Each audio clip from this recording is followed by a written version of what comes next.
ಸ್ನೇಹಿತರೆ, ಮೀಡಿಯಾ ಮಾಸ್ಟರ್ಸ್ಗೆ ಸ್ವಾಗತ ಸುಸ್ವಾಗತ. ಗೆಳೆಯರೆ, ಭಾರತ ಹಾಗೂ ಇಸ್ರೇಲ್ ನಡುವೆ ಇರುವ ರಕ್ಷಣಾ ಒಪ್ಪಂದ, ರಕ್ಷಣಾ ಸಹಕಾರಗಳ ಬಗ್ಗೆ ನಿಮಗೆ ಗೊತ್ತಿದೆ. ಇಸ್ರೇಲ್ ಸಾಕಷ್ಟು ಕಷ್ಟದ ಸಂದರ್ಭಗಳಲ್ಲಿ ಭಾರತಕ್ಕೆ ಆಯುಧಗಳನ್ನು ಕೊಟ್ಟಿದೆ. ಹಾಗೆ ಭಾರತ ಕೂಡ ಇಸ್ರೇಲಿಗೆ ಬೇಕಾದ ಒಂದಷ್ಟು ಸಣ್ಣ ಪುಟ್ಟ ಆಯುಧ ನೆರವನ್ನು ಕೂಡ ಒದಗಿಸಿಕೊಟ್ಟಿದೆ. ಆದರೂ ತಂತ್ರಜ್ಞಾನ ಅಂತ ಬಂದಾಗ ಇಸ್ರೇಲಿನ ತಂತ್ರಜ್ಞಾನದ ಮುಂದೆ ಜಗತ್ತಿನ ಬೇರೆ ಯಾವ ದೇಶನೂ ನಿಲ್ಲೋದಿಲ್ಲ. ಇನ್ನು ಇಸ್ರೇಲ್ ಮೊನ್ನೆ ಭಾರತ ನಡೆಸಿದ ಆಪರೇಷನ್ ಸಿಂಧೂರದ ಸಂದರ್ಭದಲ್ಲಿ ಹಾರ್ಪಿ ಡ್ರೋನ್ಗಳನ್ನು ನಮಗೆ ಒದಗಿಸಿಕೊಡ್ತು. ಪಾಕಿಸ್ತಾನದ ಏರ್ ಬೇಸ್ಗಳನ್ನ, ರಡಾರ್ಗಳನ್ನ ಚಿಂದಿ ಮಾಡೋದಕ್ಕೆ ಬಳಕೆಯಾಗಿದ್ದು ಇದೇ ಹಾರ್ಪಿ ಡ್ರೋನುಗಳು. ಇದೆಲ್ಲ ನಿಮಗೆ ಗೊತ್ತಿದೆ. ಆದರೆ ಆಪರೇಷನ್ ಸಿಂಧೂರದ ನಂತರ ಇಸ್ರೇಲ್ ಭಾರತದ ಆಯುಧ ತಯಾರಿಕಾ ಕಾರ್ಖಾನೆಯೊಂದಕ್ಕೆ ಸುಮಾರು 150 ಕೋಟಿ ರೂಪಾಯಿಗಳ ಮೌಲ್ಯದ ರಾಕೆಟ್ ಲಾಂಚರ್ಗಳನ್ನು ತಯಾರು ಮಾಡಿಕೊಡೋದಕ್ಕೆ ಆರ್ಡರ್ ಅನ್ನು ಕೊಟ್ಟಿದೆ. ಇಸ್ರೇಲ್ ಆಯುಧಗಳನ್ನು ನಮಗೂ ಮಾಡಿಕೊಡಿ ಅಂತ ಭಾರತವನ್ನು ಕೇಳ್ತಾ ಇದೆ. ಹಾಗಾದ್ರೆ ಇಸ್ರೇಲಿನ ಮನಸ್ಸು ಗೆದ್ದ ಭಾರತದ ಆ ಆಯುಧ ಯಾವುದು? ಯಾವ ಸಂಸ್ಥೆ ಈಗ ಇಸ್ರೇಲಿಗಾಗಿ ಭಾರತದಲ್ಲಿ ಆಯುಧ ತಯಾರು ಮಾಡುತ್ತೆ? ಬನ್ನಿ ನೋಡೋಣ.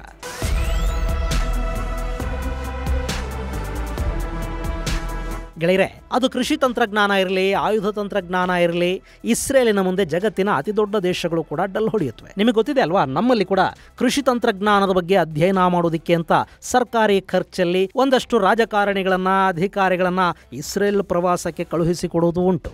ಇನ್ನು ಇಸ್ರೇಲ್ ಅನ್ನ ಇಸ್ಲಾಮಿನ ಕಾರಣಕ್ಕೆ ದ್ವೇಷ ಮಾಡೋ ಅರಬ್ ದೇಶಗಳು ಕೂಡ ತಮ್ಮ ನೀರಿನ ಶುದ್ಧೀಕರಣಕ್ಕೆ, ಮರಳುಗಾಡಲ್ಲಿ ಕೃಷಿಯನ್ನು ಅಭಿವೃದ್ಧಿಪಡಿಸೋದಕ್ಕೆ, ಆಹಾರ ಧಾನ್ಯಗಳು, ತರಕಾರಿ ಬೆಳೆಯೋದಕ್ಕೆ ಇಸ್ರೇಲಿನ ತಂತ್ರಜ್ಞಾನವನ್ನು ಅಳವಡಿಸಿಕೊಳ್ತಾ ಇದ್ದಾರೆ. ಇನ್ನು ಆಯುಧಗಳ ವಿಷಯಕ್ಕೆ ಬಂದ್ರೆ ಇಸ್ರೇಲ್ ಯಾವುದರಲ್ಲಿ ಹಿಂದೆ ಬಿದ್ದಿದೆ ಹೇಳಿ? ಅವರ ಐರನ್ ಡೋಮ್ ಇಡೀ ಜಗತ್ತಿನ ಗಮನ ಸೆಳೆದಿತ್ತು. ಗಾಜಾದಿಂದ, ಲೆಬನಾನ್ನಿಂದ, ಇರಾನ್ನಿಂದ, ಸಿರಿಯಾದಿಂದ, ಯೆಮನ್ನಿಂದ ಬಂದ ಸಣ್ಣ ದೊಡ್ಡ ರಾಕೆಟ್ಗಳನ್ನು ನಿರಂತರವಾಗಿ ನಿಷ್ಕ್ರಿಯಗೊಳಿಸ್ತಾ ಜಗತ್ತಿನ ಗಮನವನ್ನು ಸೆಳೆದದ್ದು ಇಸ್ರೇಲಿನ ಐರನ್ ಡೋಮ್ ಹಾಗೂ ಐರನ್ ಬೀಮ್. ಈಗ ಅದನ್ನು ನೋಡಿಕೊಂಡೇ ಅಮೆರಿಕ ಕೂಡ ನಾವು ಡೈಮಂಡ್ ಡೋಮ್ ನಿರ್ಮಾಣ ಮಾಡಿಕೊಳ್ತೀವಿ ಅಂತ ಹೇಳ್ತಾ ಇದೆ. ಇನ್ನು ಭಾರತ ಹಾಗೂ ಇಸ್ರೇಲಿನ ನಡುವೆ ಸಾಕಷ್ಟು ಆಯುಧ ಖರೀದಿ ಒಪ್ಪಂದಗಳು ಇವೆ. ಕಾರ್ಗಿಲ್ ಯುದ್ಧದ ಸಂದರ್ಭದಲ್ಲಿ ಭಾರತದ ನೆರವಿಗೆ ನಿಂತದ್ದು ಇಸ್ರೇಲ್. ಅವತ್ತು ಅವರು ನಮಗೆ ಗೈಡೆಡ್ ಮಿಸೈಲ್ಗಳನ್ನು ಒದಗಿಸಿ ಕೊಡದೇ ಇದ್ದಿದ್ರೆ ಆ ಸಂಘರ್ಷ ಅಷ್ಟು ಬೇಗ ಮುಗಿತಾ ಇರಲಿಲ್ಲ. ಕಾರ್ಗಿಲ್ ಬೆಟ್ಟಗಳ ಮೇಲೆ ಕೂತ ಪಾಕಿ ಶತ್ರುಗಳನ್ನ ಮಟ್ಟ ಹಾಕೋದಿಕ್ಕೆ ಸುಲಭ ಸಾಧ್ಯ ಕೂಡ ಆಗ್ತಾ ಇರಲಿಲ್ಲ. ಇನ್ನು 1971ರ ಸಮಯದಲ್ಲಿ ಕೂಡ ಇಸ್ರೇಲ್ ಭಾರತಕ್ಕೊಂದಷ್ಟು ಆಯುಧಗಳನ್ನ ರಹಸ್ಯವಾಗಿ ಕಳುಹಿಸಿಕೊಡ್ತು. ಪಾಕಿಸ್ತಾನದ ಜೊತೆ ಯಾವಾಗ ಸಂಘರ್ಷ ಆದರೂ ಭಾರತದ ನೆರವಿಗೆ ನಿಲ್ಲಬಲ್ಲ ನಂಬಿಕಸ್ಥ ದೇಶ ಅಂದ್ರೆ ಅದು ಇಸ್ರೇಲ್. ಹಾಗೆ ಭಾರತ ಮತ್ತು ಇಸ್ರೇಲ್ ನಡುವೆ ಸಾಕಷ್ಟು ಜಂಟಿ ಆಯುಧ ತಯಾರಿಕಾ ಒಪ್ಪಂದಗಳು ಇವೆ. ಅಲ್ಲಿಂದ ನಾವು ಡ್ರೋನ್ಗಳನ್ನು ಖರೀದಿ ಮಾಡಿದ್ದೀವಿ. ಆ ಡ್ರೋನ್ಗಳು ಭಾರತದಲ್ಲಿ ಕೂಡ ತಯಾರಾಗ್ತಾ ಇವೆ. ಭಾರತ ಮತ್ತು ಇಸ್ರೇಲ್ ಜಂಟಿಯಾಗಿ ಬರಾಕ್ ಅನ್ನೋ ಏರ್ ಡಿಫೆನ್ಸ್ ಸಿಸ್ಟಮ್ ಅನ್ನು ತಯಾರು ಮಾಡಿವೆ. ಮೊನ್ನೆ ಪಾಕಿಸ್ತಾನದ ಜೊತೆಗಿನ ಆಪರೇಷನ್ ಸಿಂಧೂರದ ಸಮಯದಲ್ಲಿ ಸೆಕೆಂಡ್ ಲೈನ್ ಡಿಫೆನ್ಸ್ ಅನ್ನು ಒದಗಿಸಿದ್ದು ಅದೇ ಬರಾಕ್ ಏರ್ ಡಿಫೆನ್ಸ್ ಸಿಸ್ಟಮ್. ಹಾಗೆ ಇಸ್ರೇಲಿನ ಹಾರ್ಪಿ ಡ್ರೋನುಗಳು ಕೂಡ ಭಾರತದ ಬತ್ತಳಿಕೆಯಲ್ಲಿವೆ. ಹೆರೋನ್ ಡ್ರೋನುಗಳನ್ನು ಭಾರತ ಮತ್ತು ಇಸ್ರೇಲ್ ಜಂಟಿಯಾಗಿ ತಯಾರು ಮಾಡುತ್ತವೆ. ಇನ್ನು ನಾವು ರಷ್ಯಾದಿಂದ ತಂದ ಯುದ್ಧ ವಿಮಾನಗಳಿವೆಯಲ್ಲ, ಅವುಗಳನ್ನು ಅಪ್ಗ್ರೇಡ್ ಮಾಡಿಕೊಳ್ಳೋದಕ್ಕೆ ಭಾರತ ಇಸ್ರೇಲಿನ ಏವಿಯಾನಿಕ್ಸ್ ಅನ್ನು ಬಳಕೆ ಮಾಡುತ್ತೆ. ಇಸ್ರೇಲಿನ ರಡಾರ್ಗಳನ್ನು ಕೂಡ ಭಾರತ ಬಳಕೆ ಮಾಡ್ತಾ ಇತ್ತು. ಇದೆಲ್ಲ ಸರಿ.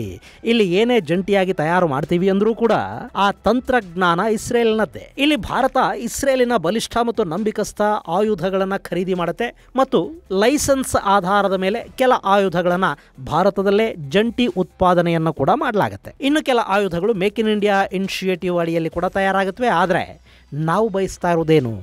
ಭಾರತ ಆಯುಧಗಳನ್ನು ಹೊರಗಿನಿಂದ ಖರೀದಿ ಮಾಡೋದನ್ನ ಕಡಿಮೆ ಮಾಡಿ ನಮ್ಮಲ್ಲೇ ತಯಾರು ಮಾಡ್ಕೋಬೇಕು.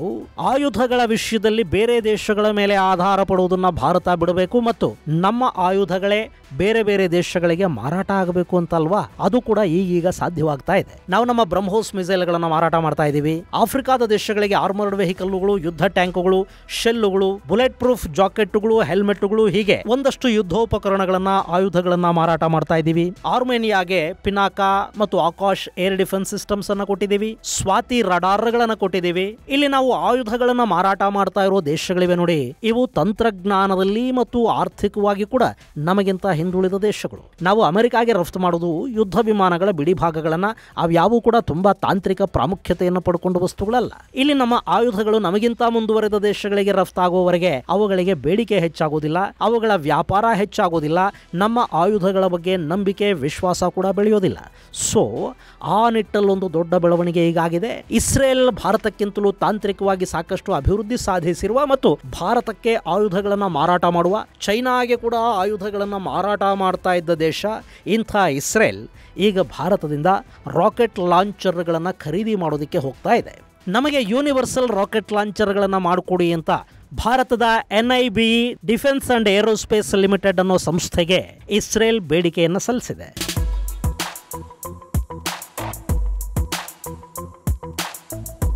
ಗೆಳೆಯರೆ, ಯೂನಿವರ್ಸಲ್ ರಾಕೆಟ್ ಲಾಂಚರ್ ಬಗ್ಗೆ ಹೇಳುವ ಮೊದಲು ನಿಮಗೆ ಈ ನಿಬಿ ಬಗ್ಗೆ ಕೂಡ ಸ್ವಲ್ಪ ಮಾಹಿತಿಯನ್ನು ಕೊಡ್ತೀನಿ. ಇದು ಪುಣೆ ಮೂಲದ ಸಂಸ್ಥೆ. ನಮ್ಮ ಬೆಂಗಳೂರಲ್ಲಿ ಕೂಡ ಕಚೇರಿಯನ್ನು ಹೊಂದಿದೆ. NIBE defence and aerospace limited ಬಹುಮುಖ್ಯವಾಗಿ ಏರ್ ಡಿಫೆನ್ಸ್ಗೆ ಸಂಬಂಧಪಟ್ಟ ಆಯುಧಗಳ ತಯಾರಿಯನ್ನು ಮಾಡುತ್ತೆ. ರಾಕೆಟ್ ಲಾಂಚರ್ಗಳು, ಏರ್ಕ್ರಾಫ್ಟ್ ಗನ್ಗಳ ತಯಾರಿ ಹಾಗೂ ಆಧುನೀಕರಣವನ್ನ ಈ ನಿಬಿ ಮಾಡ್ತಾ ಇದೆ. DRDO ಜೊತೆಗೂಡಿ ಈ ಸಂಸ್ಥೆ ಕೆಲಸ ಮಾಡುತ್ತೆ. ಮೊನ್ನೆ ಆಪರೇಷನ್ ಸಿಂಧೂರ್ ಸಮಯದಲ್ಲಿ ಮೊದಲ ಸಾಲಲ್ಲಿ ನಿಂತು ಏರ್ ಡಿಫೆನ್ಸ್ ಅನ್ನ ಕೊಟ್ಟ ಆಯುಧಗಳಿವೆ ಅಲ್ವಾ, ಅವುಗಳನ್ನು ಆಧುನೀಕರಣಗೊಳಿಸಿದ್ದು ಇದೇ ಸಂಸ್ಥೆ ಅಂತ ಹೇಳ್ತಾರೆ. ಇನ್ನು ಮೊನ್ನೆ DRDO ಈ ನಿಬಿ ಜೊತೆ ಪಿನಾಕ ರಾಕೆಟ್ ಲಾಂಚರ್ಗೆ ಸಂಬಂಧಿಸಿದ ಟೆಕ್ನಾಲಜಿ ಟ್ರಾನ್ಸ್ಫರ್ಗೆ ಕೂಡ ಸಹಿ ಹಾಕಿದೆ. ಗೆಳೆಯರೆ, ಪಿನಾಕ ಮಲ್ಟಿ ಬ್ಯಾರಲ್ ಲಾಂಚರ್ಗಳ ಬಗ್ಗೆ ನಿಮಗೆ ಗೊತ್ತಿರಬೇಕು. ಈ ಹಿಂದೆ ಅದರ ಬಗ್ಗೆ ನಿಮಗೆ ವಿವರವಾಗಿ ಹೇಳಿದ್ದೀನಿ. ಪಿನಾಕ 4 ವೇರಿಯಂಟ್ಗಳಲ್ಲಿ ಸಿದ್ಧ ಆಗುತ್ತೆ. ಇದು 90ರಿಂದ 200 ಕಿಲೋಮೀಟರ್ ವರೆಗಿನ ರೇಂಜ್ ಅನ್ನು ಹೊಂದಿದೆ ಮತ್ತು ಒಂದು ಪಿನಾಕ ಲಾಂಚರ್ ಏಕಕಾಲಕ್ಕೆ 12 ರಾಕೆಟ್ಗಳನ್ನು ಲಾಂಚ್ ಮಾಡುತ್ತೆ ಮತ್ತು ಒಂದು ಬ್ಯಾಟರಿಯಲ್ಲಿ 6 ಲಾಂಚರ್ಗಳಿರುತ್ತವೆ. ಇವುಗಳ ಮೂಲಕ ಒಂದೇ ಬಾರಿಗೆ 72 ರಾಕೆಟ್ಗಳನ್ನು ಲಾಂಚ್ ಮಾಡೋದಕ್ಕೆ ಸಾಧ್ಯ ಆಗುತ್ತೆ. ಈ ಪಿನಾಕ ಭಾರತದ ಬಳಿಯೂ ಇದೆ. ಹಾಗೆ ಇದನ್ನು ಆರ್ಮೇನಿಯಾಗೆ ಕೂಡ ಭಾರತ ಸರಬರಾಜು ಮಾಡಿದೆ. ಪಿನಾಕ ರಾಕೆಟ್ ಲಾಂಚರ್ಗಳ ನಿರ್ಮಾಣ ಮತ್ತು ಇದರ ಶಕ್ತಿಯನ್ನು ಇನ್ನಷ್ಟು ಹೆಚ್ಚು ಮಾಡೋದಕ್ಕೆ ಬೇಕಾದ ರಿಸರ್ಚ್ಗೆ ಹಾಗೂ ಇವುಗಳ ತಯಾರಿಗೆ DRDO ಈ ನಿಬಿ ಜೊತೆ ಒಂದು ಒಪ್ಪಂದಕ್ಕೆ ಸಹಿ ಹಾಕಿದೆ. ಇದಲ್ಲದೆ ಸಾಕಷ್ಟು ಆಯುಧಗಳನ್ನು ತಯಾರು ಮಾಡೋ ಈ ಸಂಸ್ಥೆ ಈಗ ಇಸ್ರೇಲಿಗಾಗಿ ಯೂನಿವರ್ಸಲ್ ರಾಕೆಟ್ ಲಾಂಚರ್ಗಳನ್ನು ತಯಾರು ಮಾಡುವ ಒಪ್ಪಂದಕ್ಕೆ ಸಹಿ ಹಾಕಿದೆ.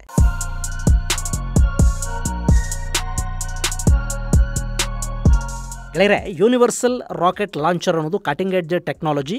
ಒಂದೇ ರಾಕೆಟ್ ಲಾಂಚರಲ್ಲಿ ವಿವಿಧ ರೇಂಜ್ನ ರಾಕೆಟ್ಗಳನ್ನು ಏಕಕಾಲಕ್ಕೆ ಲಾಂಚ್ ಮಾಡಬಹುದಾದ ಅವಕಾಶವನ್ನು ಇದು ಹೊಂದಿರುತ್ತೆ. ಈಗ ಇಸ್ರೇಲ್ 300 ಕಿಲೋಮೀಟರ್ ರೇಂಜ್ನ ಯೂನಿವರ್ಸಲ್ ರಾಕೆಟ್ ಲಾಂಚರ್ ತಯಾರು ಮಾಡಿಕೊಡಿ ಅಂತ ನಿಬಿಗೆ ಹೇಳಿದೆ. ಇದು $17.52 ಮಿಲಿಯನ್ ಅಂದರೆ ಸುಮಾರು 150 ಕೋಟಿ ರೂಪಾಯಿಗಳ ಒಪ್ಪಂದ. ಇಲ್ಲಿ ಇಸ್ರೇಲ್ ಈ ಆಯುಧಗಳನ್ನು ಭಾರತದಲ್ಲಿ ಯಾಕೆ ತಯಾರು ಮಾಡಿಸ್ತಾ ಇದೆ? ಅದಕ್ಕೆ 2 ಕಾರಣಗಳಿವೆ.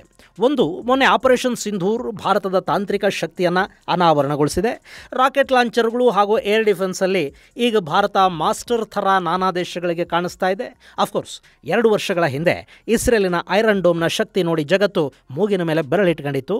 ಈಗ ಭಾರತದ ಏರ್ ಡಿಫೆನ್ಸ್ ಜಗತ್ತನ್ನು ಅಚ್ಚರಿಗೀಡು ಮಾಡ್ತಾ ಇದೆ. ಯಾಕೆಂದರೆ ಪಾಕಿಸ್ತಾನದಿಂದ ಬಂದ ಚೈನಾ ಮತ್ತು ಟರ್ಕಿಯ ಸ್ವಾಮ್ ಡ್ರೋನುಗಳಿರಬಹುದು, ಗೈಡೆಡ್ ಮಿಸೈಲ್ಗಳಿರಬಹುದು, ಪಾಕಿಸ್ತಾನದ ಬ್ಯಾಲಿಸ್ಟಿಕ್ ಮಿಸೈಲ್ ಇರಬಹುದು, ಚೈನಾದ PL-15 ಇರಬಹುದು.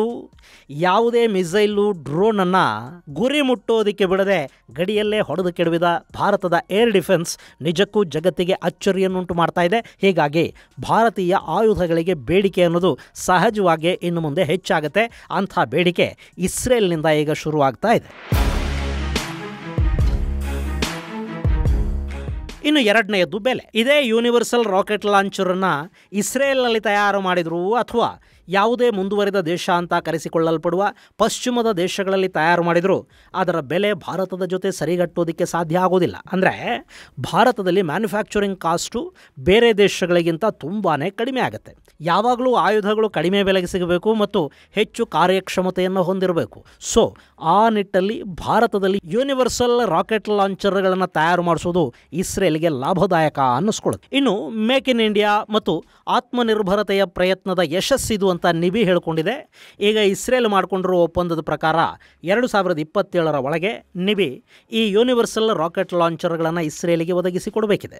ಗೆಳೆಯರೆ, ಇಲ್ಲಿ ಬೇರೆ ದೇಶಗಳು ಖರೀದಿ ಮಾಡುವಾಗ ನಮ್ಮಲ್ಲಿ ಸಮಯದ ಮಿತಿಯನ್ನು ತುಂಬ ಕಟ್ಟುನಿಟ್ಟಾಗಿ ಪಾಲಿಸಲಾಗುತ್ತೆ. ಅದೇ ಭಾರತಕ್ಕೆ ಆಯುಧಗಳು ಬೇಕು ಅಂದರೆ ಅದು ವಿಪರೀತ ವಿಳಂಬ ಆಗ್ತಾ ಹೋಗುತ್ತೆ. ಅದರಲ್ಲೂ ಸರ್ಕಾರಿ ತಯಾರಿಕಾ ಘಟಕಗಳಿಗೆ ಆಯುಧ ತಯಾರಿಗೆ ಆದೇಶ ಕೊಟ್ಟರೆ ಮುಗದ್ದೇ ಹೋಯಿತು. ಆ ತಂತ್ರಜ್ಞಾನ ಔಟ್ಡೇಟೆಡ್ ಅಂತ ಅನ್ನಿಸಿಕೊಂಡ ನಂತರ ಕೂಡ ಆ ಹಳೆಯ ಆಯುಧಗಳ ಡೆಲಿವರಿ ಆಗೋದಿಲ್ಲ. ಇದನ್ನೇ ಮೊನ್ನೆ ನಮ್ಮ ವಾಯುಪಡೆಯ ಮುಖ್ಯಸ್ಥರು ಅತ್ಯಂತ ದುಃಖದಿಂದ ಹೇಳಿದ್ದಾರೆ. ನಮ್ಮಲ್ಲಿ ಒಪ್ಪಂದಗಳಾಗತ್ವೆ, ಖರೀದಿ ಘೋಷಣೆಗಳಾಗತ್ವೆ, ಆರ್ಡರ್ ಪ್ಲೇಸ್ ಮಾಡಲಾಗತ್ತೆ, ಆದರೆ ಸಮಯಕ್ಕೆ ಸರಿಯಾಗಿ ಯಾವ ಆಯುಧವು ಕೈ ಸೇರೋದಿಲ್ಲ ಅಂತ ಅವರು ಹತಾಶ ದನಿಯಲ್ಲಿ ಮಾತಾಡಿದ್ದಾರೆ. ಈಗ ತೇಜಸ್ ಯುದ್ಧ ವಿಮಾನಗಳನ್ನೇ ನೋಡಿ, HAL ಅವುಗಳನ್ನು ತಯಾರು ಮಾಡ್ತಲೇ ಇದೆ. ಇನ್ನೂ ಕೂಡ ಮಾರ್ಕ್ 2 ಯುದ್ಧ ವಿಮಾನದ ಪ್ರೋಟೋಟೈಪನ್ನು ಸಿದ್ಧಪಡಿಸೋದಕ್ಕೆ ಸಾಧ್ಯ ಆಗಿಲ್ಲ. ಅದಕ್ಕೆ ಇಂಜಿನನ್ನು ಯಾರಿಂದ ತಗೋಬೇಕು ಅನ್ನೋದು ಇನ್ನೂ ನಿರ್ಧಾರ ಮಾಡಿಲ್ಲ. ಇದು ಭಾರತದ ಸರ್ಕಾರಿ ಉದ್ಯಮಗಳ ಪರಿಸ್ಥಿತಿ. ಹೀಗಾಗಿನೇ ಆಯುಧ ಕ್ಷೇತ್ರದಲ್ಲಿ ಖಾಸಗಿ ಸಹಭಾಗಿತ್ವವನ್ನು ಹೆಚ್ಚು ಮಾಡೋದಕ್ಕೆ ಭಾರತ ಪ್ರಯತ್ನ ಪಡ್ತಾ ಇದೆ. ಅಲ್ಲೊಂದಷ್ಟು ಪ್ರಗತಿ ಹಾಗೂ ಒಂದಷ್ಟು ಲಾಭ ಎರಡೂ ಕಾಣ್ತಾ ಇವೆ. ಭಾರತದ ಆಯುಧ ವ್ಯಾಪಾರ ಮತ್ತಷ್ಟು ಹೆಚ್ಚಾಗಲಿ, ನಾವು ಕೂಡ ಜಗತ್ತಿನ ಅತಿದೊಡ್ಡ ಆಯುಧ ರಫ್ತುದಾರರ ಪಟ್ಟಿಯನ್ನು ಸೇರೋ ಹಾಗಾಗಲಿ. ಇದು ಗೆಳೆಯರೆ ಇಸ್ರೇಲ್ನಿಂದ ಭಾರತದ ಆಯುಧಗಳಿಗೆ ಬರ್ತಾ ಇರೋ ಬೇಡಿಕೆಗೆ ಸಂಬಂಧಪಟ್ಟ ಒಂದಷ್ಟು ಮಾಹಿತಿ. ಮುಂದಿನ ಸಂಚಿಕೆಯಲ್ಲಿ ಮತ್ತಷ್ಟು ವಿಶೇಷಗಳ ಜೊತೆ ಮತ್ತೆ ಭೇಟಿಯಾಗೋಣ. ಅಲ್ಲಿವರೆಗೆ ಜೈ ಹಿಂದ್, ಜೈ ಕರ್ನಾಟಕ.